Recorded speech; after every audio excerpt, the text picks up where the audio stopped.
Hi guys, welcome to யுபதர் vlogs. இன்றைக்கி டே 1 work அவுட்டோட டே 1. ஓகேங்களா. அதாவது கொஞ்சம் ஆஃப்டர் டெலிவரிக்கு அப்புறம் எனக்கு கொஞ்சம் பெல்லி ஃபேட் வந்துருச்சு. ஸோ அதை நான் என்ன பண்ணுறதுன்னு எனக்கு தெரியல. நான் வெயிட் லாஸை தான் கான்சன்ட்ரேட் பண்ணிகிட்டு இருந்தேன். இந்த பெல்லி ஃபேட்டையும் இதுவே நான் கண்டுக்காமல் விட்டுட்டேன். ஆனால் இப்போ வெயிட் லாஸ் ஆனதுக்கப்புறம் தான் தெரியுது பெல்லி ஃபேட் தனியாக தெரியுது. ஸோ அதனால் நம்ம அதை ரெடியூஸ் பண்ணிக்கலாம் அப்படின்னு சொல்லிட்டு ஃபஸ்ட்டு ஒர்க் அவுட் பண்ணேன். 5 minutes rest, then second work out, அப்புறம் ஒரு 5 மினிட்ஸ் ரெஸ்ட்டு. அந்த மாதிரி ஒவ்வொரு ஒர்க் அவுட்ஸும் பண்ணேன். 30 மினிட்ஸ் பண்ணாங்க. கரெக்டாக 8 to 8:30. நமக்கு டைமிங்லாம் கிடையாதுங்க. நம்ம எந்திரிச்சு ஃப்ரெஷ்அப் ஆகிட்டு பண்ணணும், அவ்வளோதாங்க. அந்த டே ஸ்டார்ட் பண்ணும்போது நமக்கு ஒரு 1/2 hour ஆச்சு ஒர்க் அவுட் பண்ணிட்டோம்னா அந்த நாள் நல்லாயிருக்குங்க. அவ்வளோதான். அதனால் ஒர்க் அவுட் பண்ணலான்னு சொல்லிட்டு இன்னிலேருந்து ஸ்டார்ட் பண்ணல. ஆக்சுவலாக 1 வீக் முன்னாடிலேருந்தே நான் பண்ணிட்டு தான் இருக்கேன். பட் நான் அது வார்ம் அப்லேருந்து ஸ்டார்ட் பண்ணி இப்போ ஒர்க் அவுட் கொண்டு வந்திருக்கேன். ஸோ அதனால் ஒர்க் அவுட்டை இப்போ உங்களுக்கு நான் இதை கேப்சர் பண்ணிட்டேன். இதுக்குமே எடுத்ததெல்லாம் நான் கேப்சர் பண்ணல, மறந்து போயிடுதுங்க எனக்கு வீடியோ எடுக்கிறதுக்கே. நான் பண்ணுறத வீடியோ எடுக்கும், ஏன்னா அந்த பழக்கம் இன்னும் எனக்கு வராததுனால அது மறந்து போட்டு எடுக்க முடியாமல் மறந்து போயிடுறேன். முடிஞ்சதுக்கு அப்புறம் தாங்க ஞாபகம் வருது, ஐயோ வீடியோ எடுக்கலையே அப்படின்ட்டு. அப்புறம் சரி என்ன பண்ணுறது, அப்புறம் இப்போலேருந்து ஸ்டார்ட் பண்ணிக்கலாம் அப்படின்னு சொல்லிட்டு எல்லாத்தையும் பண்ணிவிட்டு, இந்த ஒர்க் அவுட் பெல்லி ஃபேட்டு அந்த சைடு ஹிப்பு நல்லா ஷேப் கொடுக்குங்க இந்த மாதிரி பண்ணோம்னா. இது பெல்லி ஃபேட்டை டைட்டன் பண்ணுறதுக்கு ஹெல்ப்ஃபுல்லாக இருக்கும். அதனால் இந்த ஒர்க் அவுட் கொஞ்சம் நான் ஒரு 2 செட் பண்ணேன். மற்ற எல்லாமே 1 செட் தாங்க பண்ணேன். பட் இந்த ஒர்க் அவுட் மட்டும் நான் 2 செட் பண்ணேன். பட் வீடியோவில் கொஞ்சம் தான் தெரியும். ஸோ நான் 2 செட் பண்ணேன். அதுக்கப்புறமா எப்படியோ 30 மினிட்ஸ் 8 to 8:30 கம்ப்ளீட் என்னுடைய ஒர்க் அவுட் டே 1ஓட ஒர்க் அவுட் கம்ப்ளீட்டாக பண்ணி முடிச்சிட்டேன். நானே எனக்கு கங்க்ராச்சுலேஷன் பண்ணிக்கிறேன். சூப்பர், நான் முடிச்சிட்டேன். அதுக்கப்புறம் குளிச்சுட்டு வரலான்னு பார்த்தேன். ஃபோனை பார்த்துட்டு முழுகிட்டேங்க. ஃபோன்லேயே என்னத்தை சொல்ல, ஃபோனை பார்த்தா முழுகி போயிடுறேன். அதுக்கப்புறமா டைம் பார்த்தா மணி 10:30.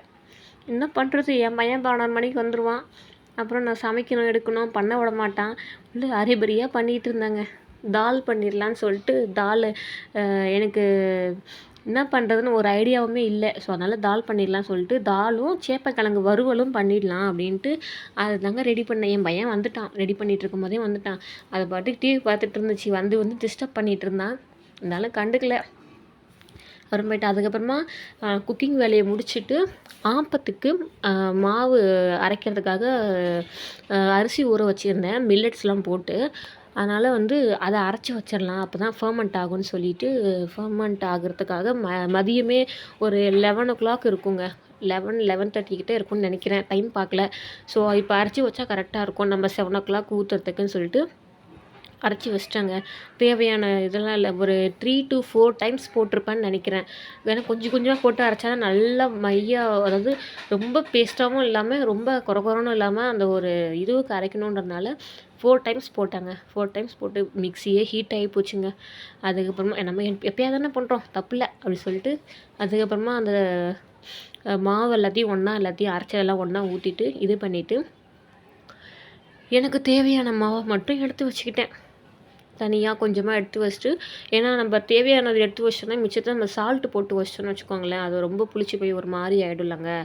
அதனால் பார்த்தீங்களா மாவு கலர் எப்படி இருக்குன்னு. உளுந்துக்கு பதிலாக கருப்பு உளுந்தும் மில்லட்ஸு அப்புறம் ரெட்டு அவலும் நான் போட்டிருக்கேன். ஸோ அதனால் கலர் கொஞ்சம் டிஃப்ரெண்ட்டாக தான் இருக்கும், ஒயிட் கலரில் இருக்காது. மேக்ஸிமம் கொஞ்சம் ஒரு மாதிரி லைட்டாக பிளாக், இந்த பிளாக்கிஷ் கலரில் தான் இருக்கும்.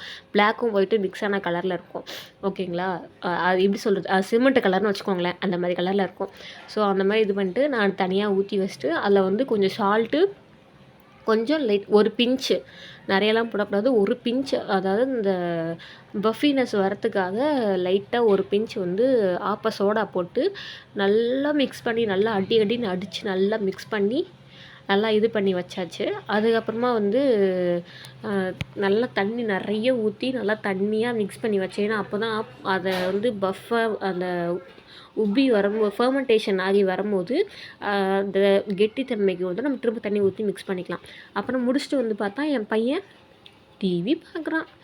சின்சானை போட்டு விட்டா அப்படி என்ன தான் இருக்குதோ தெரில, என்ன மாதிரியே என் பிள்ளையும் வருதுங்க, சின்சானில் முழுகிடுது. நான் சின்ன வயசில் இப்படி தாங்க சின்சான் பார்த்தோன்னா முழுகிடுவேன். அதே மாதிரி தான் என் பையனும் வரான். எவ்வளோ தடவை நான் கூப்பிட்டேன், வரவே இல்லைங்க. சின்சானு தாங்க பார்த்துக்கிட்டு இருந்தான். ரொம்ப நேரம் சின்சானியே தான் பார்த்துக்கிட்டு இருக்கானே தவிர நான் கூப்பிட்றது காதுலேயே விழுகலைங்க அவனுக்கு. நான் எவ்வளோ நேரம் கூப்பிட்டேன் தெரியுமா? வரவே மாட்டேன்ட்டான். திரும்பி கூட பார்க்கலையே என்ன. கூப்பிட்டு கூப்பிட்டு பார்த்து இந்த பையன் வரவே இல்லை. சரி போடா நான் உள்ளே போகிறேன் அப்படின்னு சொல்கிற மாதிரி, பாய் பாய் நான் வெளியே போகிறேன் அப்படின்ற மாதிரி சொன்ன உடனே டக்குன்னு சார் திரும்பிட்டார். அவ்வளோ நேரம் இந்த டிவியவே பார்த்துட்டு டான்ஸ் ஆடிக்கிட்டு எல்லாம் பண்ணிட்டு இந்த மாதிரி இருந்தான். வெளியே போண்டானோடனே பொசுக்குன்னு வந்துட்டாங்க என்கிட்ட. வந்துட்டு பின்னாடி வச்சு இடிக்கிறத நான் வீடியோ எடுக்கிறத பார்த்துட்டான். டிங்கு டிங்குன்னு வந்து இடிச்சுக்கிட்டு பின்னாடி முன்னாடி போயிட்டு வந்துட்டு இது பண்ணிக்கிட்டு இருந்தான். அப்புறம் என்கிட்டயே வந்து என்னோடய வயிற்றில் வந்து இடிக்க ஆரம்பிச்சிட்டான். அடிக்கிறது கிள்றது. அப்புறம் சாப்பாடு ஊற்றி விடலான்ட்டு சாப்பாடு எல்லாத்தையும் எடுத்துகிட்டு வந்து எல்லாத்தையும் வச்சு அவனுக்கு ஊட்டி விட்டுடலாம் அப்படின்னு சொல்லிட்டு ஃபஸ்ட்டு நான் சாப்பிட்டுக்கிறேன். எனக்கு பசி வந்துருச்சுடா நான் சாப்பிட்றேன்னு சொல்லிட்டு எனக்கு தான் ஃபஸ்ட்டு போட்டேங்க.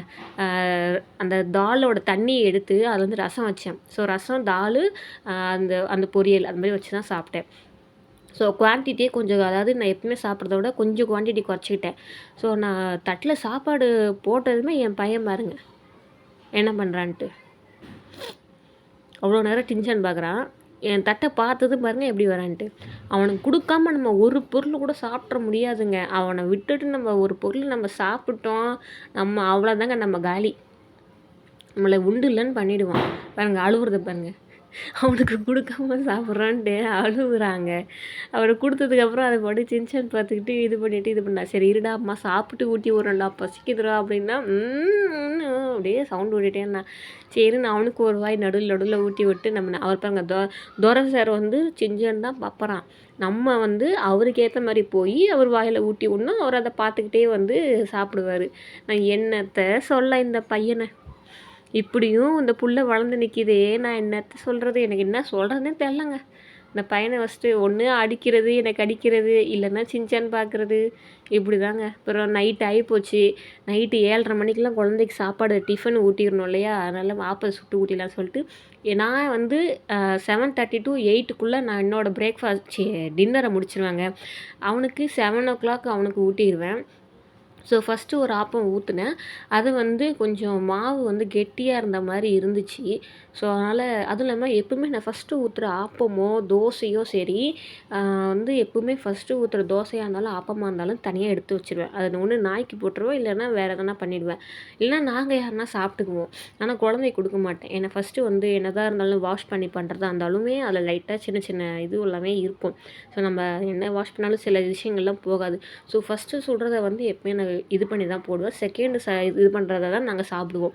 ஸோ அதனால் ஃபஸ்ட்டு ஊற்றினது எடுத்து வச்சிட்டேன். இப்போ இது செகண்டு ஊற்றிருக்கேன். இதை வந்து இது பண்ணிவிட்டு என் பையனுக்கு வந்து ஊட்டி விடலான்னு சொல்லிட்டு எடுத்தேன். செம சாஃப்ட்டுங்க ஆப்பம். என்ன சாஃப்ட்டுங்கிறீங்க, இட்லி கூட இந்த அளவுக்கு சாஃப்ட் இல்லைங்க. அப்படியே பஞ்சு மாதிரி எடுத்தோடனே ரெண்டாக பிரிஞ்சு வருது பாருங்கள், அவ்வளோ சாஃப்டாக இருந்ததுங்க. அதுக்கப்புறமா ஆப்பத்தை எடுத்துட்டு 2வது ஆப்பத்தை ஊற்றிட்டு அதுக்கு இன்னும் கொஞ்சம் மறைச்சிச்சு, டிஸ்டர்ப் பண்ணிச்சுன்னு நினைக்கிறேன். இந்த வீடியோ எடுக்கிறதுக்குள்ள நான் படாத பாடுபட்டு எடுத்தேங்க. இந்த வீடியோவையே என்னால் எடுக்க முடியல. ஒரு ஆள் இருந்தால் தாங்க வீடியோ எடுக்கலாம், இல்லைன்னா ஒன்றும் முடியாதுங்க. ரொம்ப கஷ்டமாக இருக்குங்க வீடியோ எடுக்கவே. அதுக்கப்புறமா ரவுண்டு எல்லாம் சுற்றி அப்படியே நல்லா இருக்குங்க. இது ஒரு தனி ஃபீலுங்க இப்படி சுற்றும் போது. அதுக்கப்புறம் சரின்ட்டு எனக்கு ரொம்ப ஹாப்பியாக இருந்ததுங்க. அது சுத்தம் போது ஒரு ஹாப்பினஸ் கிடைக்குது. அதுக்கப்புறமா என் பையனுக்கு சுட்டதை எடுத்துகிட்டு போய் தேங்காய் பால்லாம் ஊற்றி தேங்காய் பாலில் நாட்டு சக்கரை போட்டு ஒரு பிஞ்சு உப்பு போட்டோம்னா டேஸ்ட்டு செம்மையாக இருக்குங்க. அப்படியே அள்ளுங்க டேஸ்ட்டு. அதனால் அப்படியே எடுத்து அவனுக்கு ஊற்றிட்டு நிறைய ஊற்றுனேங்க. நிறைய குழந்தைங்களுக்கு கொடுக்கணும், ரொம்ப நல்லது. ஸோ இன்றைக்கி டே அவ்வளோதான். தேங்க்ஸ் ஃபார் வாட்சிங்.